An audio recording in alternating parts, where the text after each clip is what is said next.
manifester joie, ils ont manifesté amour.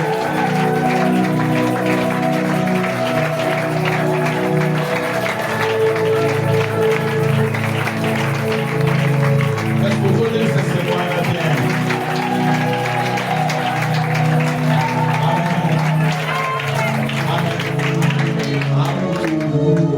Je l'aime bien, je l'apprécie. Pour remarquer que bataille union soit une personne avant. Bataille union soit. Moi, on sait constat là dedans. Amen. Bataille union soit pas pour ta gueule à Kiliti. Mais mon thé au yo kuti.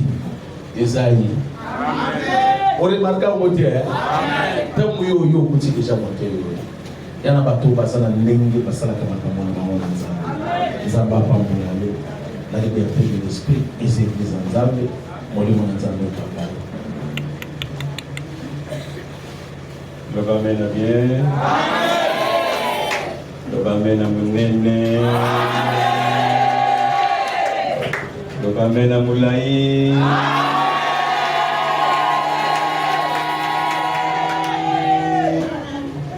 Le Amen à Moussé. Nous te disons merci pour l'opportunité, la grâce et la faveur que vous nous avez quittés ce soir. Nous voulons t'écouter, Seigneur, parle-nous, car tes servantes et serviteurs t'écoutent.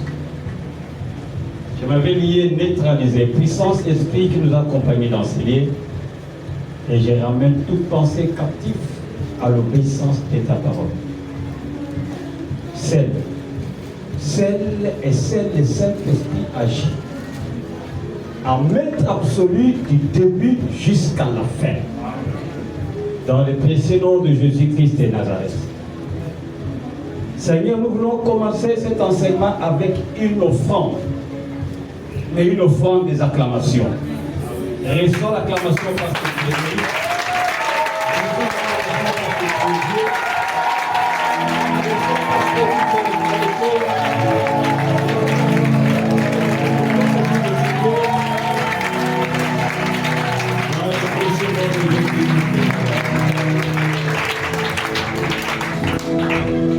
Pendant que nous sommes debout rapidement, nous allons lire un verset ici, Job.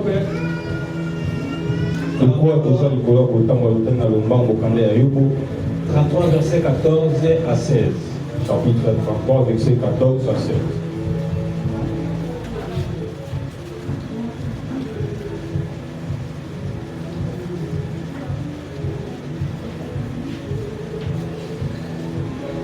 Dieu parle cependant tantôt d'une manière, tantôt d'une autre, quand on y prend point garde.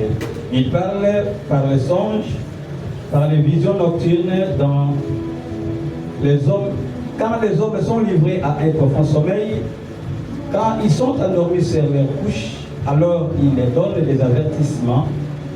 Il met les sceaux à ses instructions afin de détourner l'homme du mal et de préserver de l'orgueil, afin de garantir son âme dans la fosse et sa vie des coups d'éclair. Parole de l'Éternel. Amen. L'Éternel ajoute beaucoup de bénédictions dans sa parole. On peut tourner un peu cette histoire. Merci beaucoup pour le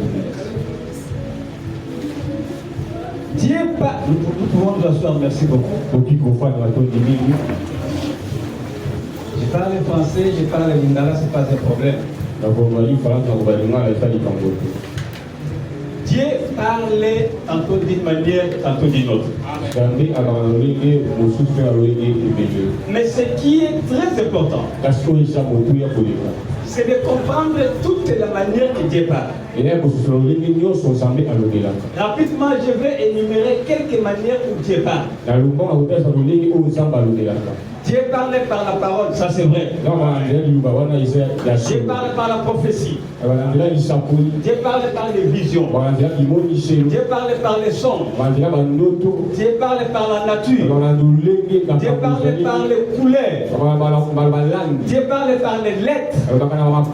Dieu parle par les chiffres. Dieu parle par la conviction.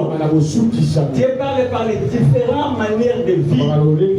Par les différentes manières de vie. Par les circonstances. Dieu parle. devons comprendre de toutes ces manières où Dieu parle. Le thème que j'ai choisi, c'est le troisième jour. 3, c'est un chiffre numérique. Mais vous allez voir, le monde est aussi numérique.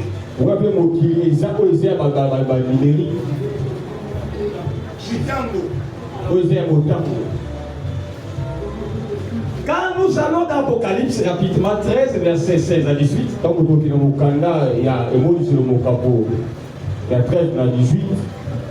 je vais lire rapidement.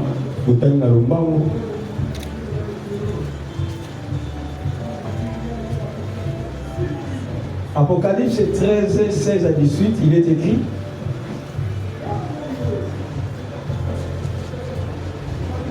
et elle fit que tout, petit, grand, riche et pauvre, libre, esclave, reçut une marque sur les mains droites et sur les fronts, et que personne ne pouvait plus acheter ni vendre sans avoir la marque, le nombre de la bête ou le nombre de son nom. C'est ici la sagesse, que celui qui a de l'intelligence calcule le nombre de la bête, car c'est un nombre d'hommes, et ce nombre est 666. La Bible dit que celui qui a de l'intelligence, il calcule. Parce que le nombre est donné, c'est le nombre d'hommes. 666. La Bible dit calculer. Quand on calcule, on arrivera à ce nombre ici, 666. Mais comment calculer? Ici, il y a une étude qu'on appelle la gamétrie. La gamétrie, c'est quoi? C'est une étude des lettres en fonction des chiffres. C'est la raison pour laquelle j'ai dit que Dieu parle même par les lettres. Dieu parle aussi par les chiffres. C'est comme tu peux rêver. Tu peux voir le chiffre 3 ou le chiffre 4. C'est un message. Le chiffre 4, c'est un code. Mais derrière le code, il y a un message que Dieu veut te donner.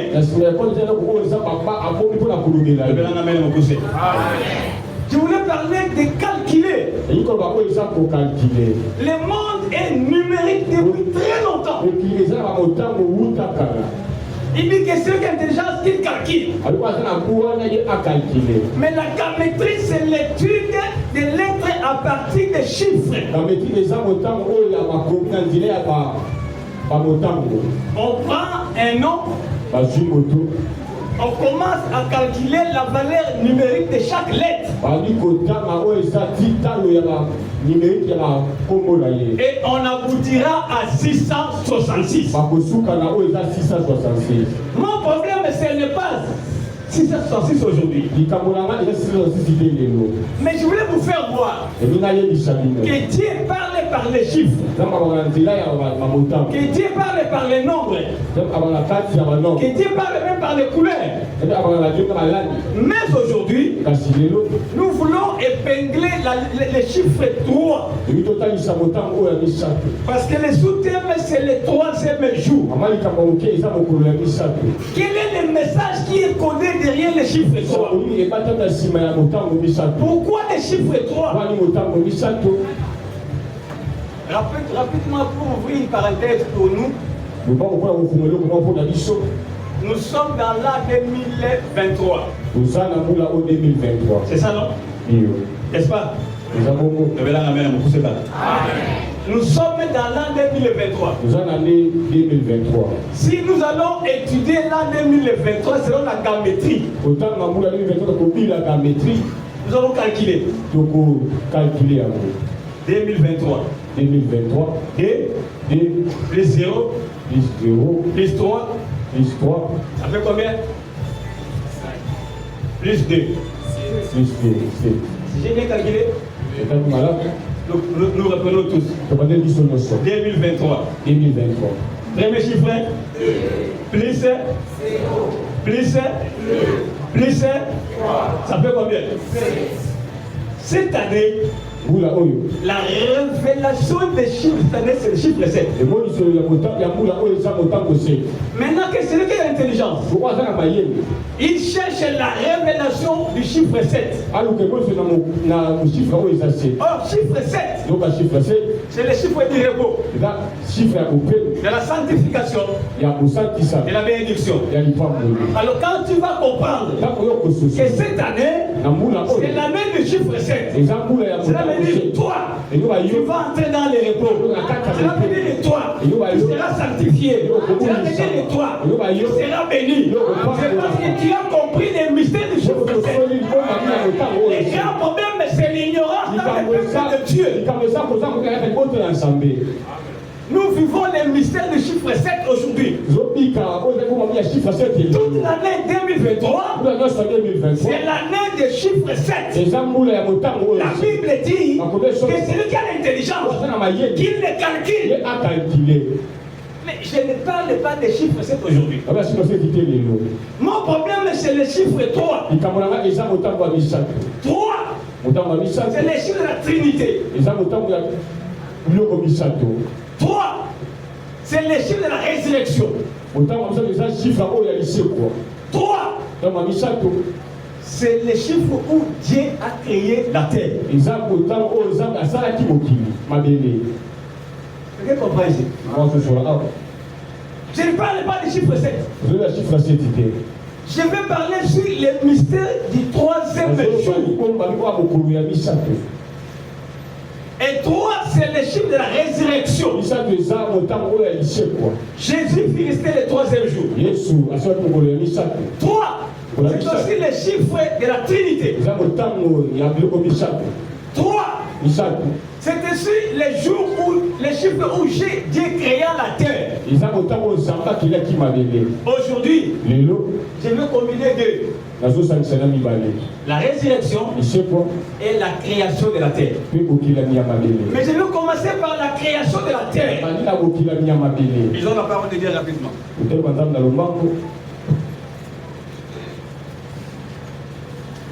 Genèse chapitre 1. Genèse chapitre 1. Verset 9 à 13. Verset 9 à 13.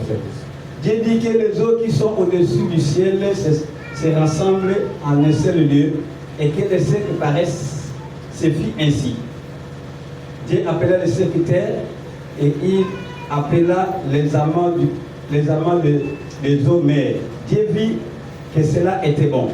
Puis Dieu dit que la terre produise de la verdure, des herbes portant de la semence, des arbres fruitiers, donnant du fruit selon leurs espèces et ayant en eux leurs semences sur la terre, et que cela fit ainsi. La terre produisit de la verdure, les herbes portant de la semence selon son espèce, et les arbres donnant du fruit, ayant en eux leurs semences selon leurs espèces. Dieu vit que cela était bon. Ainsi, il y a eu un soir, il y a eu un matin, c'est fini le 3e jour. Le 3e jour, ici, Dieu créa la terre. C'est de cela que je vais parler aujourd'hui. Pourquoi la terre? La terre est très importante pour toi et pour moi. Parce que nous tous, nous vivons sur la terre. Et la plupart de nos richesses sont sur la terre et sur la terre. Voilà pourquoi je veux parler sur la terre ce soir. Et je veux que quelqu'un me suive beaucoup de plus d'attention pour comprendre les mystères de la terre. Parce que la terre fut créée le 3e jour de la création. Et toi et moi, nous vivons sur la terre. Et la plupart de nos richesses sont sur la terre et sous la terre. Alors, la terre a été créée le 3e jour. Mais la terre provient des eaux. On va lire rapidement. Pierre chapitre 3, verset 5. D'ailleurs, quand vous lisez seulement Genèse, vous allez voir que Dieu a séparé les eaux d'en haut et les eaux d'en bas. Les eaux d'en haut, c'est le ciel, et les eaux d'en bas, c'est ce qu'on appelle la terre, le sec. Mais Pierre donne beaucoup plus d'éclaircissement.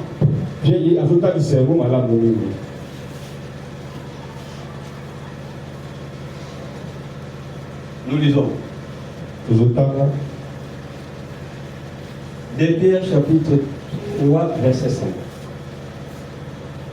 Ils ignoraient en effet que les cieux existèrent autre part la parole de Dieu, de même qu'une terre tirée de l'eau est formée au moyen de l'eau.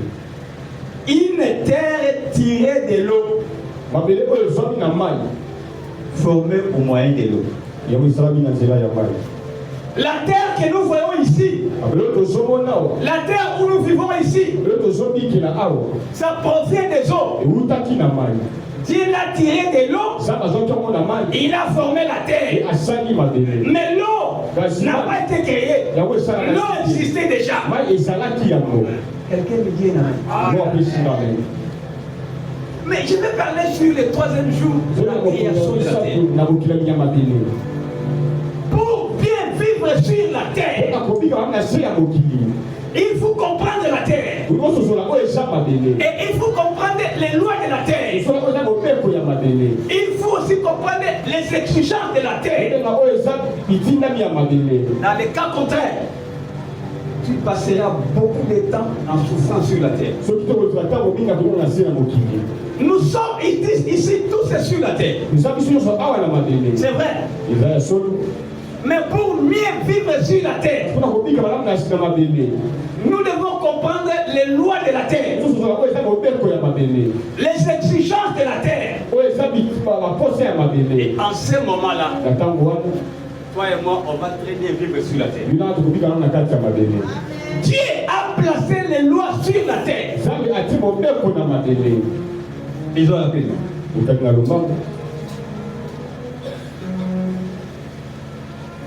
Jérémie 33, verset 29.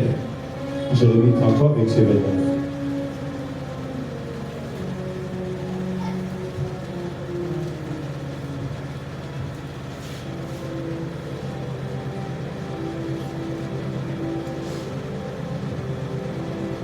Jérémie 33, verset 25.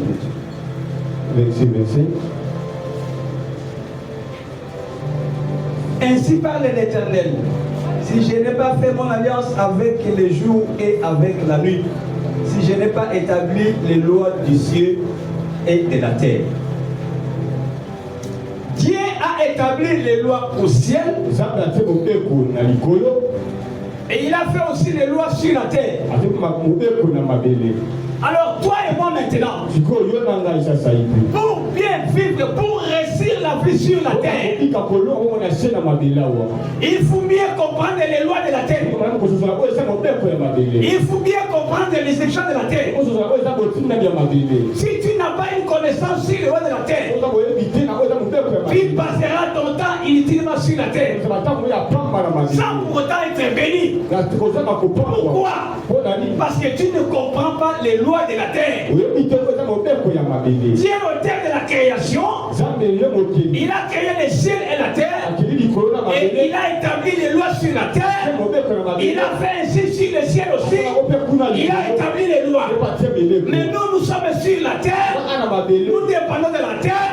Nous dépendons du ciel aussi. Nous devons avoir la connaissance sur les lois de la terre et les lois du ciel. Amen. Mais aujourd'hui, je ne parle pas sur les lois du ciel. Je ne parle pas sur les lois du ciel. Je parle sur les lois de la terre. Je vais ouvrir une parenthèse pour vous dire quelque chose. Les satanistes connaissent très bien les lois du ciel plus que les chrétiens. Tu n'as pas compris. Les satanistes, ils sont ici sur la terre. Nous vivons avec eux. Mais ils comprennent très bien, plus mieux, les lois du ciel par rapport à nous, enfants de Dieu. Mais j'ai parlé sur les lois de la terre. En ce qui concerne les lois de la terre, retenez que la terre ici, Dieu utilise ça comme témoin. Qui est un témoin? Il y a deux sortes de témoins. Il y a un témoin oculaire. Il y a un témoin auditif. Un témoin oculaire, c'est celui qui a vu des choses. Dès que ces choses sont passées, il était là, il a vu ça. Mais le témoin auditif, c'est celui à qui on a transmis un message. Je viens de victoire. Il y a eu un accident. Les gens sont morts. Je lui transmets le message. Lui, à son tour, il va à Kingasai. Il va dire, au niveau des victoires là-bas, il y a eu un accident. 3 morts, ou 4 morts, ou 5 blessés. Lui, il n'est pas témoin oculaire. Il est témoin auditif. Il m'a entendu parler, il est parti parler. Mais moi, je suis témoin oculaire. Mais la carte que vous voyez ici, il est témoin oculaire, et témoin auditif. Amen. Un témoin, c'est celui qui approuve. C'est celui qui confirme, qui confirme. C'est celui qui vient pour éclairer la chose. Mais dans ta vie, devant l'Éternel, la terre ici est témoin. On va lire un verset.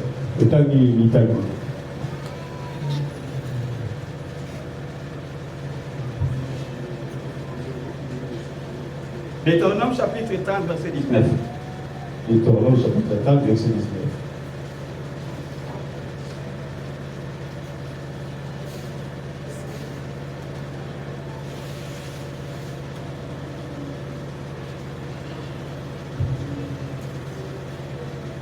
J'apprends aujourd'hui à témoin contre vous, le ciel et la terre.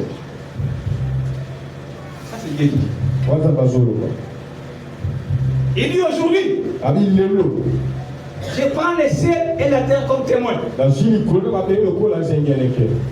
Et un témoin, s'il y a un problème, on cherche un témoin pour confirmer, pour éclairer, pour dire la vérité, pour approuver. Mais Dieu, il utilise la terre comme un témoin. Et retenez ceci, quand tu fais quelque chose sur la terre, même si les gens ne voient pas, même s'il fait nuit et qu'il n'y a personne, faites attention, la terre est là, elle est témoin. Le ciel est là, le ciel est aussi témoin. C'est la raison pour laquelle un voleur, un brigand, quand il va faire quelque chose, il arrive là-bas, il regarde comme ça. Il pense que personne l'a vu. Il oublie la terre, il oublie le ciel. Même si vous regardez à gauche, à droite, devant, derrière, vous vérifiez qui te poursuit, vous vérifiez qui est atteint sur le mouvement. Mais souvent, les gens ne regardent pas en haut. Et les gens ne regardent pas en bas. Or, Dieu utilise le ciel comme témoin, il utilise la terre comme témoin. Il a dit, je prends le ciel comme témoin et je prends la terre comme témoin. Tout ce qui se passe sur la terre en résiste. Amen. Je vais parler sur quelqu'un pour ta bénédiction. Deuxième mystère. La terre nous réclame. Et retenez que tel que tu es là sur la terre, la terre vous réclame. Dieu a dit, tu es poussière et tu retourneras dans la poussière. C'est comme ça que vous allez voir beaucoup de gens, des morts prématurés, des morts précoces. C'est la terre qui réclame la vie des gens. Dieu a placé l'âge Il a placé les temps qui devront vivre sur la terre. Il a parlé pour les plus robustes jusqu'à 80 ans. Mais aujourd'hui, remarquez des cas de morts, des décès. Des morts nés. Des morts précoces. D'ailleurs, le roi David, il dit, mon âme est attachée à la poussière. Il a remarqué que dans sa vie, il avait l'esprit de mort qui le poursuivait. Ça, c'est dans Psaume 119. Il dit, mon âme est attachée à la poussière. Il a remarqué qu'il y avait l'esprit de mort qui le poursuivait à tout instant. La terre nous réclame. Nous tous nous retournons là où nous sommes. Tu es poussière. Tu retournes dans la poussière. Ça, c'est la deuxième exigence. C'est la deuxième loi sur la terre. Troisième loi.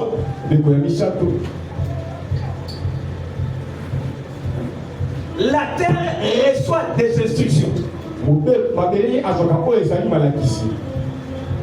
Et une terre qui reçoit des instructions exécute les instructions reçues. Écoutez-moi très bien. La terre reçoit des instructions. Obéit aux instructions données. Exécute les instructions données. Chacun de nous va comprendre aujourd'hui. Tu es sur quelle terre? Il y a les terres de combat. Il y a les terres d'échec. Il y a les terres de la paix. Il y a les terres de la libération. Il y a les terres maudites. Il y a beaucoup de sortes de terres. Mais toi, tu vis où? Sur quel terrain? La terre reçoit les instructions. Dieu est pour bénir une personne. Il bénit la terre. Mais le même Dieu, pour détruire la vie d'une personne, il vous dit la terre. Lisez les instructions. Jérémie 22. Jérémie chapitre 22. Verset 29. Verset 29.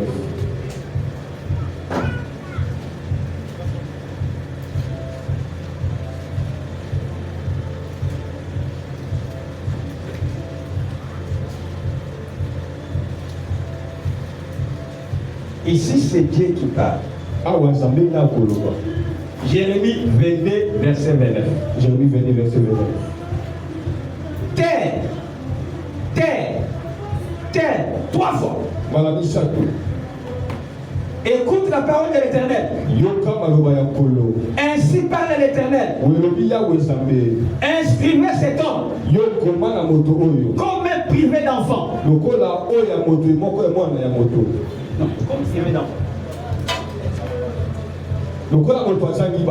C'est pas le même à l'Ingala. Et ça non? Pas de problème.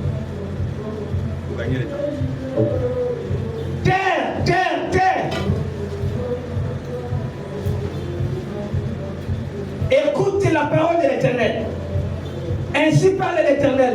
Inscrivez cet homme comme privé d'enfant, comme un homme dont les jours ne seront pas prospères, car nul de ses descendants ne restera à s'asseoir sur le trône de David et à régner sur Juda. Awa nzambe po anyokola mutu. Nzambe po amema pasi na kati ya vya mutu. Ole nzambe alobela mutu bala moko. Nzambe azolisa mabele bisika mutu wana zali. Dieu s'adresse à la terre. Au lieu de parler à la personne, Dieu s'adresse à lui. Mabele, mabele, mabele. Yokanga nzambe. Comment mutu oyo abalate, abotate, abongate, mokote na nzela na ye, avana na kiti ya mokonzi. Ici, Dieu s'adresse directement à la terre. Et la terre écoute. Et la terre obéit. Et la terre exécute. Mabele yoki maloba. Et mabele wana yoki maloba. Misika yo zali. Balobi ke mutu oyo abotate. abalate, abongate, ma belle paix et pour tous ça malobawana et pour ça la beaucoup de gens dans leur vie, le combat est terrestre. C'est la terre. C'est comme ça la dimension du combat. Il y en a 4. Combat terrestre, combat céleste, combat aquatique, combat nocturne. Bitumba mabele, bitumba likolo, bitumba yamai, bitumba route. Mais beaucoup de gens, leur problème, c'est la terre. Nous, on peut où dire ma belle. Dieu ici pour détruire la vie, pour freiner la vie, pour rendre la vie difficile, il s'adresse à la terre. Ma belle, yokanga. Moutou abongate. Abotate. Abalate. Mon côté na vie na bango, avant de la quitter mon côté. La terre écoute et yoki. Et aussi en mot et ça les lions. Bota, bonga, bamono. Ça, les enfants ils reconnaissent ça. C'est la raison pour laquelle Dieu dit partout où foulera la plaine de vos pieds, je vous donnerai en possession. Pourquoi? C'est à cause des réalités, l'état d'âme ou l'identité spirituelle de la terre.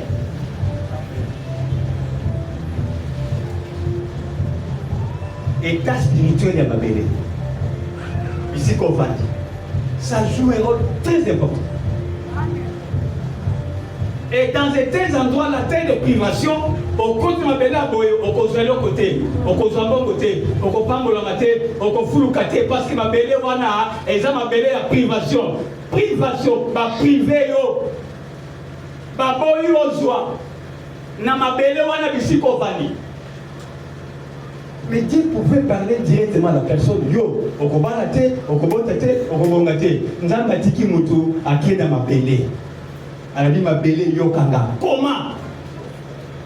Vous écoutez ce qu'il dit? Il dit inscrivez.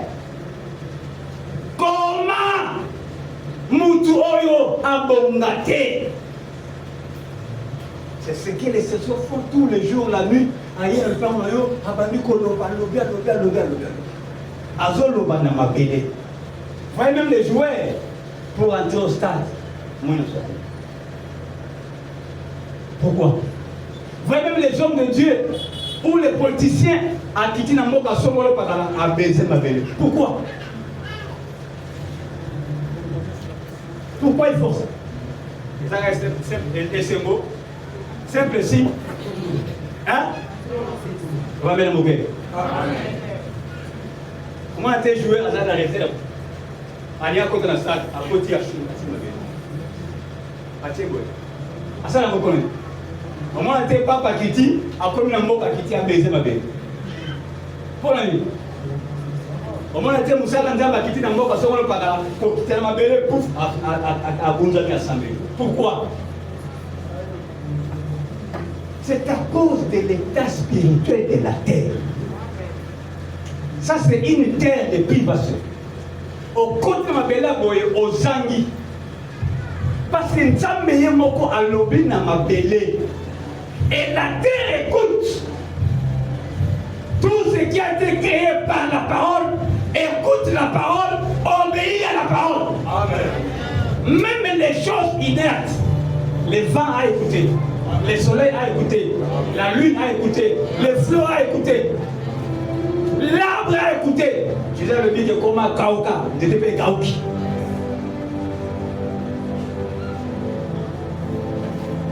Amen. Quatrième, la terre maudite. Écoutez-moi. La terre reçoit l'influence du chaud du dehors. Il peut recevoir la malédiction, il les reçoit. Il s'adapte. Ma belle est soit influence et du lot que vous avez banda et côté panamo a joué influence quoi. mabele na biso Congo abenge wa rap. Vous avez besoin d'engrais chimique. Au Timolika Boyoloni Ndunda et Dimi. Mais côté Moussou, pour l'eau dans Ndunda, par contre, engrais chimique. Vous avez bien. Ce qui est engrais chimique, mabele wana bisiki ezali wana échanger et comme fertile oloni eloko ebimi mabele ezwi influence eloko kotikwanisa olandanga bien eloko nyonso baotia na kati ya mabele mutu ayena kisi akundi atimoli atie bisika wana ekozwa influence eloko wana mabele ezali kozwa influence ya eloko oyo ezokota kati na ye eloko wana ekoti kati na ye influence mabele soki eza ya malamu ememi yango na malamu soki eza eloko mabe influence mabele na mabe na pesi yo ndakisa ya engrais chimique batie na mabele influence mabele mabele azwi forme azalaki ya bokauki akomi mpe ndunda ebimi masango ebimi pourquoi batie ye engrais chimique mais mabele oyo batie kisi na mabele wana batie kindoki bakuni eloko batie wana automatiquement mabele wana mpe ezwi influence ya eloko wana yango nalobi boye une terre maudite maloba oyo oye olakeli mabele mabele asi maloba wana alati yango akomi maloba wana. C'est la raison pour laquelle j'ai dit beaucoup de gens ici sur la terre, leur combat est terrestre. Et la plus grande malédiction la plus sévère parmi les sévères de malédiction, c'est la fermeture du ciel et de la terre. Vous l'avez bien dit. Na ba malédiction aux ont pesé na vie à mutu. Malédiction ya mabe koleka. Eza ko kangali kolo pe ko bebisa mabela. Isaïe verset. On va lire un verset. Deutéronome 28, 23 à 24. 1 Samuel, en fait 2 Samuel chapitre 1 verset 4 et Jérémie chapitre 16 verset 1 à 4. Nous allons d'abord Deutéronome. Deutéronome 23.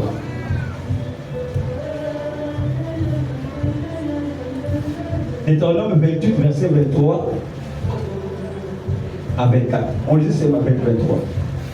Le ciel sur ta tête sera des reins et la terre sous ton toit sera des fers.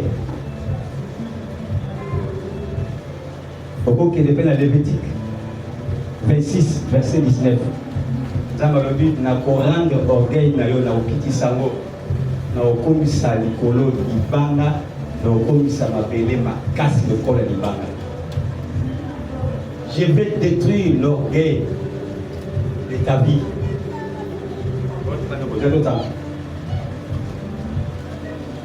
Lévitique 26 verset 19.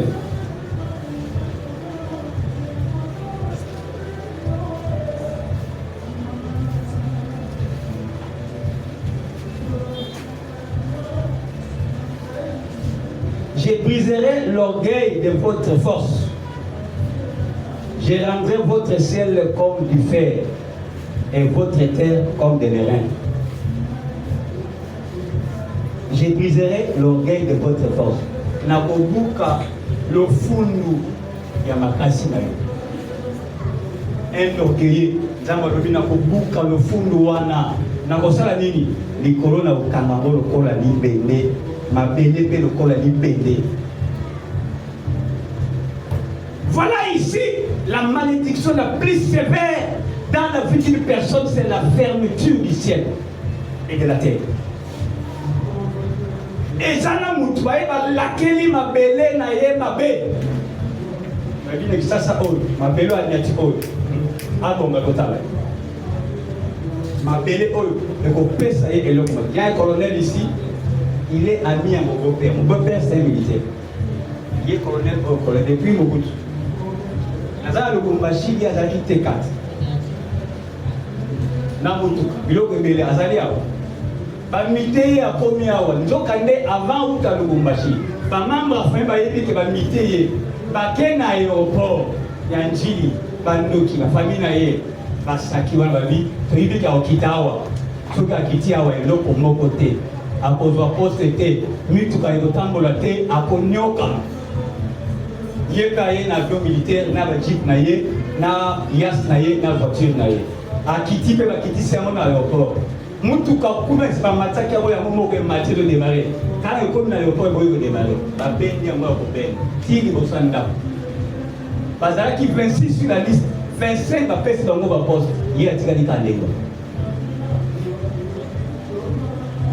Abandi kole. Akiti na mambo lango samba. Un jour un certain dimanche croisement kasa u bongolo. Tokutana ya do wela transport na bengi colonel. Pasteur bon voilà, vous allez à nous Nazaria. Je pose au la tout.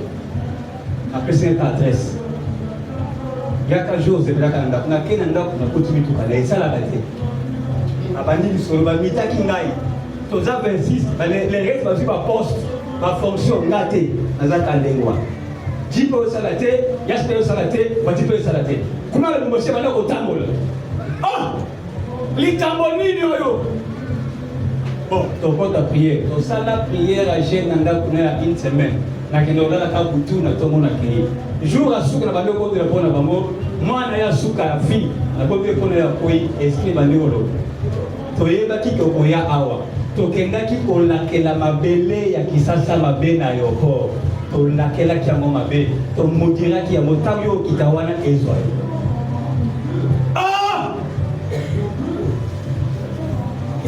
Yoki na bimika na kutu na kena simu maloba nyuso oyo baloki bakende koloba na aéroport likolo mapele oyo ya kisasa lelo na longolo yango na kombo na Yesu motuka oyo etambola jeep oyo etambola yas oyo etambola yo kozwa fonction na yo mpe grâce na yo au nom de Jésus mata à matin démarrer quand vous et démarrer tous les trois na boutoua.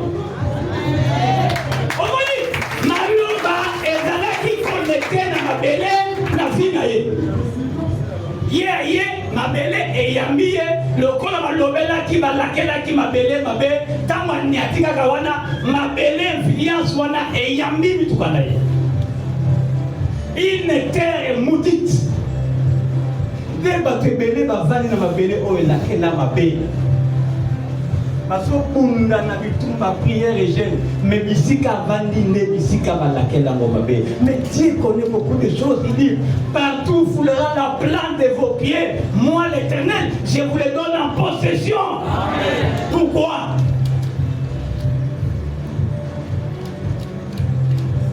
Vous connaissez l'histoire?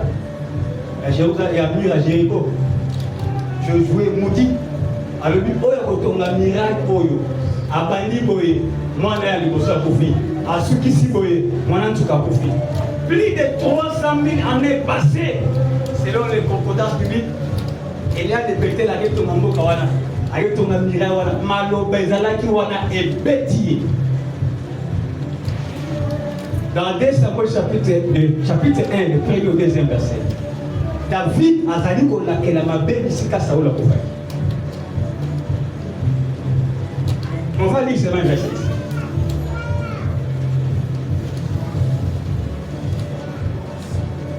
Nous lisons 2 Samuel chapitre 1, verset 4, on va lire à la maison. Nous lisons Jérémie 16, verset 1 à 4.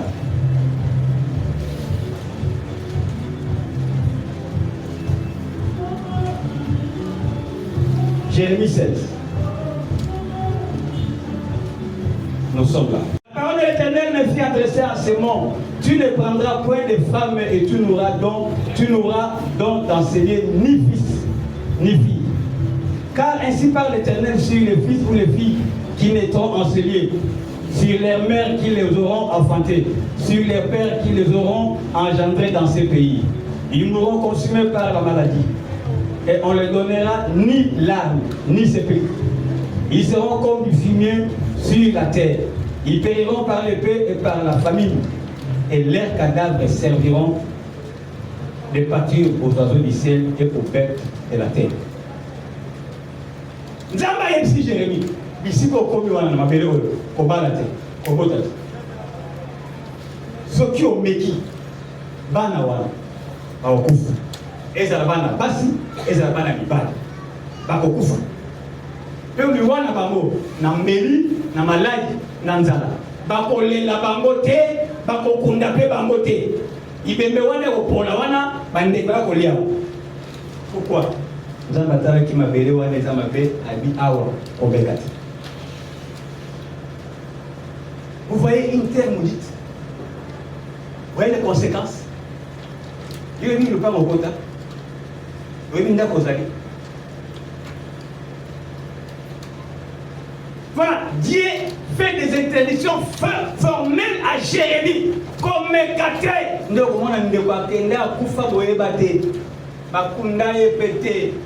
je reconnais tant ça la diamant avec mon alumna. Ne comment comme le père Léon, Ningananga. Aux autres qui ne peuvent pas kundaye, ils tombent bandit. To voit qui est bien loin. To kunda moté.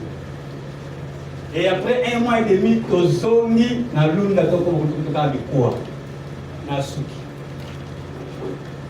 Et tu es au landa aventure, mundeko wana zaka soda awa asimba akisi. Abomi bata te zwa diama. Ta la sort. Famille ba yebate.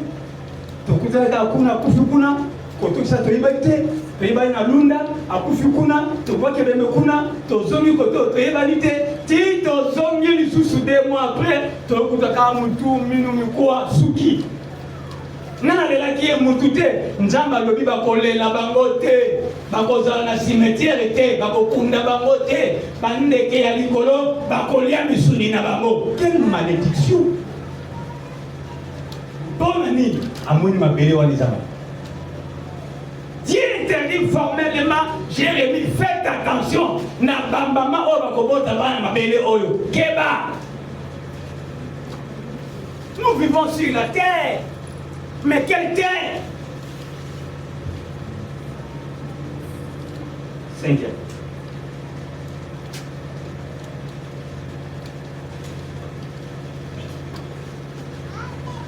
La terre qui parle à mal. Job chapitre 31, verset 30. Ma belle, mais oiseaux va m'appeler pour la vie. Pour votre information, la terre a une bouche.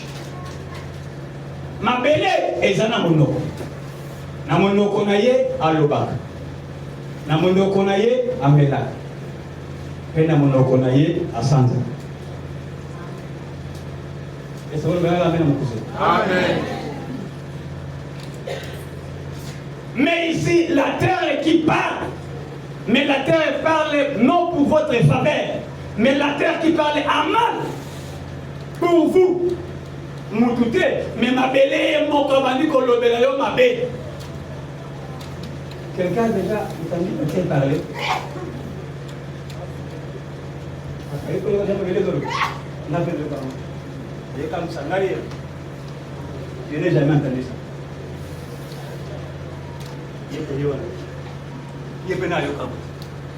Mais la Bible ne ment jamais. La Bible dit la vérité. Amen. Amen. Je ne fabrique pas les choses. Amen. Toquez la Bible. Job 31, verset 38.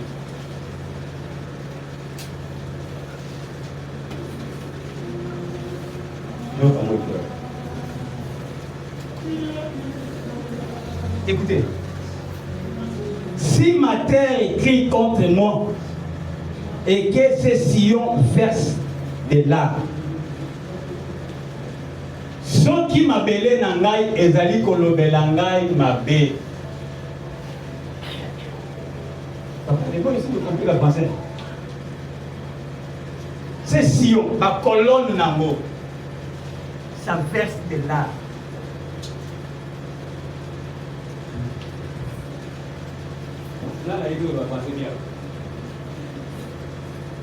Alors oui, si ma terre, ma belle oyangai, et zolo belanga ma belle,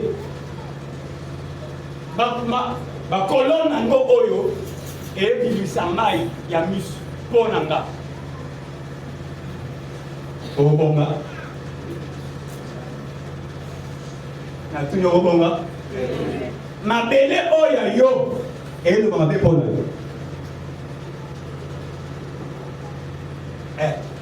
mabele yo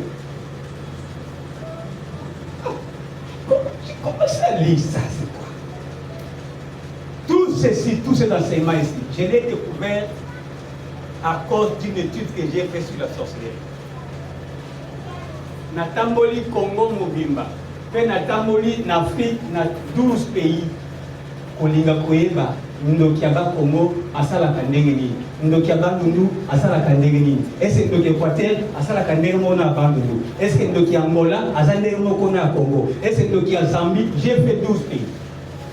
Mais na kati okuta na bandoki na kati ya bitumba ya ba délivrance na yeko découvrir makambo na yeko mona ngo na kati ya Bible. Tout ça c'est vrai. Mabele et lobaka pona batu mususu. Mabele penza batindiki yango e bandi koloba mabe pona yo. Na mabele na yo na lupango wana kama mabele wana e lobi mabe pona yo. Vina yo baby amoko lo wana.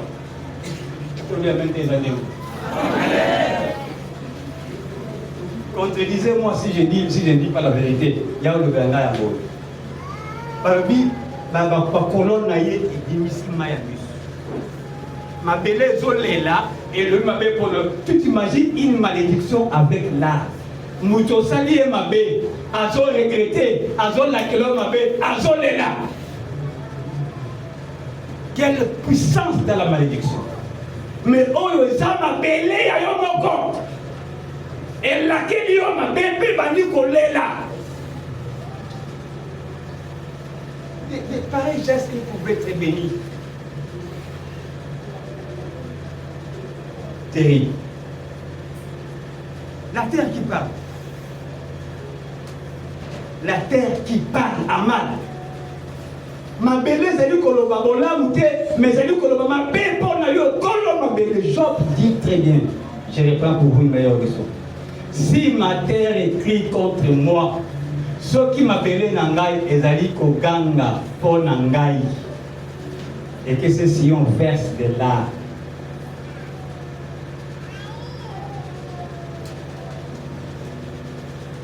Nous on va dire quoi? C'est une appel de à qui push l'église à l'impact pour faire l'église pendant 3 ans l'impact bando qui va s'engagner au Colombo le 25 décembre 2009 nous les petits qui torturent le logo. Pendant ce temps j'avais 2 enfants. D'ailleurs, parce qu'il y a une montagne là-bas qui est amie. Na Likamboni, na incité à vivre vas-y seulement.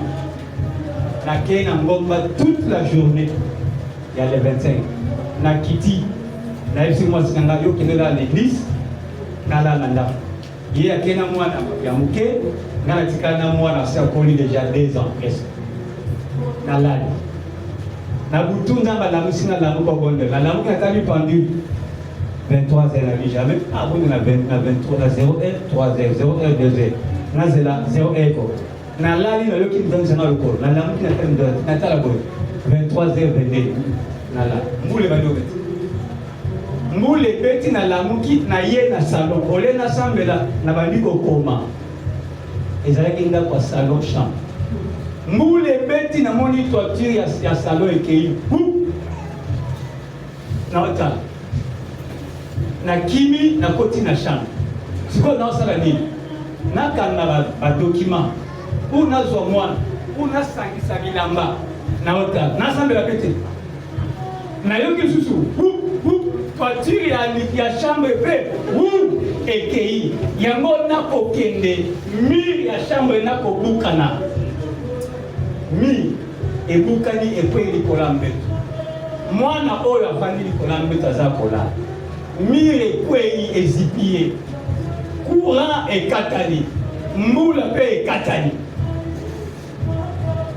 ngalamuki nakeli kola mbetu na simba na tuluka mwana za namoni mwana likolo ya mi ole mir ezipa yeboye mais mir ya moyo kwei nzamba longoli mwana atie mwana likolo ya mi kombo na Christine na simbo Christine na ben dada na la musique na simbe na boko na bandi kolela so clair ça dit ndako moni clair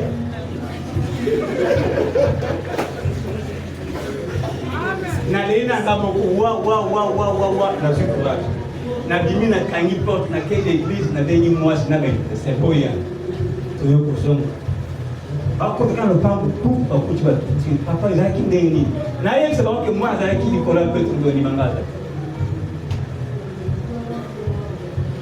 Les sorciers ont parlé sur moi à la moto. Basangani mwana nga kufa ungana kufa. Na bandi ko yebisa nzambe na bi nzambe kuna sala bajan. Dieu va m'instruire la prière. Il dit parle à la terre. Na zuma belé. Na bamiolo. A moins que mutu oya tango na mabele oti. Oya salinga go. Ani atama bele oti. Ali atenguba, ali andungate, ali amangate, oyi makana mabele. Eloko nyusi di makana mabele soki ale ya ngo, loba ke janga zati. Mai ozana mabele soki ameli yango, loba ke amela kama yuka likolo, etwa mabele te, ekwe likolo atolte. Kaka dans le bible wana azu yango, ameli yango. Mais soki eloko nyusi di makana mabele, ale yango nzambe, loba ko nzambe. Cette prière fait seulement une semaine. Moule souci. Moule beti maman moko nzete amanga na ndako na ye. E bukani e kweli kolanda. Moule zo beta ndako zo pela moto. Bazo ganga mtoyo kazati. Moto moko impossible. Badimisi atelo. Le lendemain matin je suis au bureau, na moi maman dit que écoute ta voiture. Papa limisanga. Maman osamba nanga te. Zamambo existe na di biso le kamuni zambe ya yo mama nini alo biso abandi otana tala oyo ngana zalindo kimunena mboko kipushi oyo baya komona nga tosala kiboye yango mbula wana yaki elongoli baton po mwana kufu mais oyo nzambe na yo asali epana nga na usi ata eloko te congélateur biloko pareil tout les misanga nga pena l'église moko pété j'ai parlé à la tête tala oya kundisaka yo anya kama belete oya kundisaka yo anya na mete oya kundisaka yo anya eloko bini na belete mais soki asimi eloko oya bini na belete ale yango nzambo akelaki na belete pour na ngana yo akota mitoro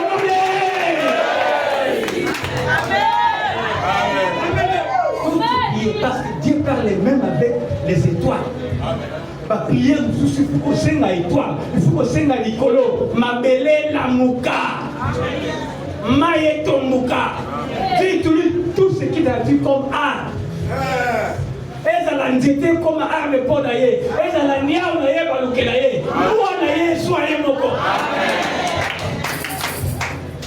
Attends, le bien même c'est la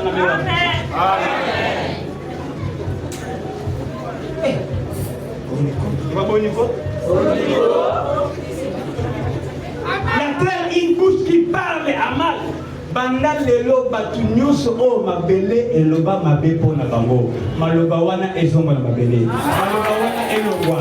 Maloba wana ezangule sans défaire. Maloba wana ezangule sans défaire.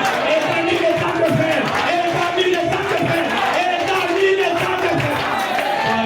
Au nom de Jésus.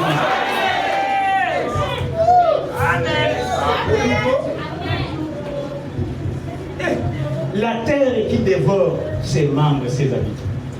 Ça, j'ai vu ça en Angola. En Angola, moi, je vais arbre carnivore. Mais ici, on parle de la terre qui dévore ses habitants. Lisez ça rapidement. Nombre chapitre 13, verset 32. Je crois qu'on va se limiter parce qu'il va plier. Nombre 13, 32.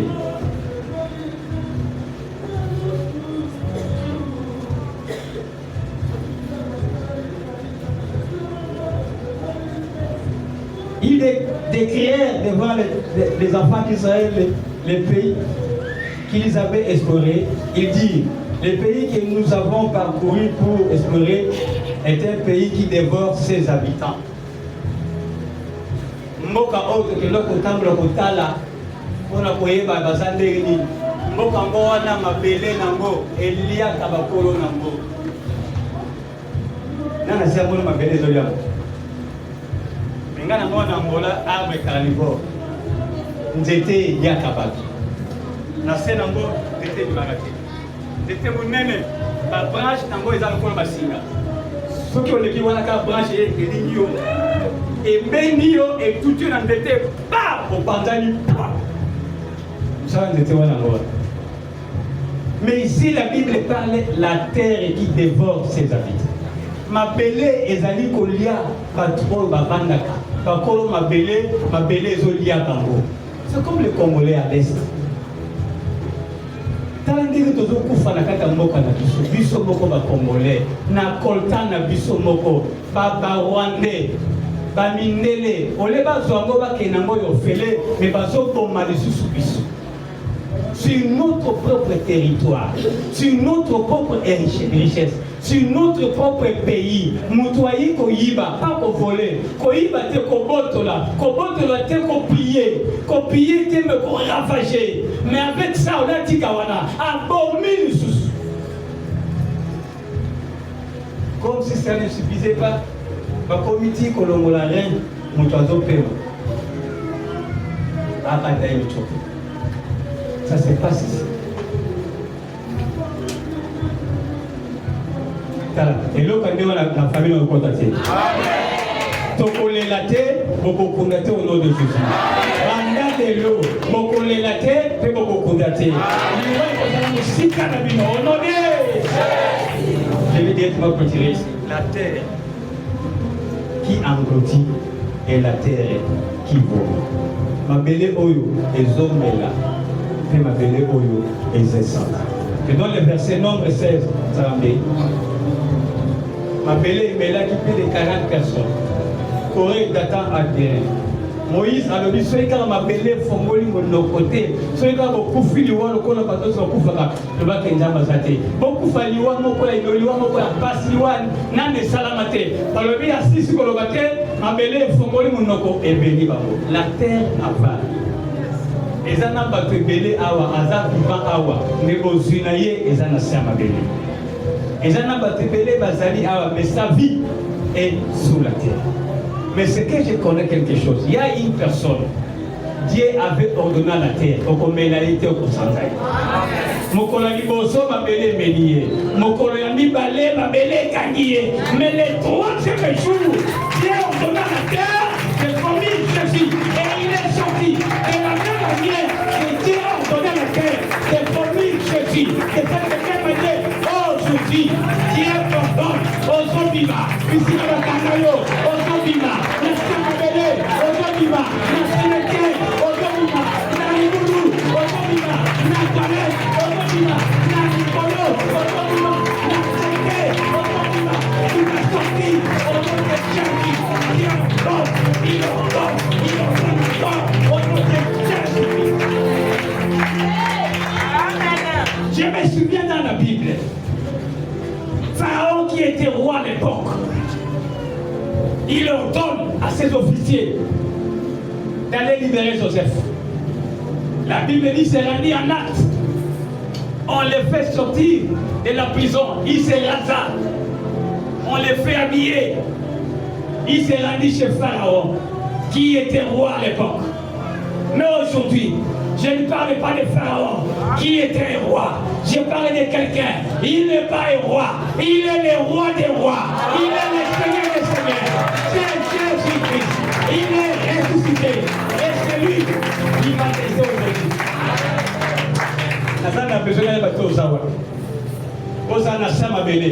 bakanga yo, bakanga bilamba na yo, bakanga bana na yo, bakanga bosi na yo, na se ya mabele. Mais ce que je sais, Dieu a ordonné, mabele sans aïe, mabele sans aïe, sans le wana humanité. La Bible dit, il est le même hier, aujourd'hui et éternellement. On a eu une union sur Kangamaki. Et je dis, on prie un verset au côté, on se met du pauvres. Job 20, verset 15. Bien aimé, et ça attend maman. Ce qui a de beau tata, de beau tata. Attends, c'est là, moi, je vais vous moi, la bimaka. Moi, la pasoli, maman, la déchirée, moi, la bibi. Liego, attends, ma belle, ça m'a cassé ndengeni. Ce que il bima, et bima n'angoka. Les lots, ma belle, à la béton, ma belle, à la cimenté, ma belle, à la roque. Attends, ndengeni, et zo pasuka.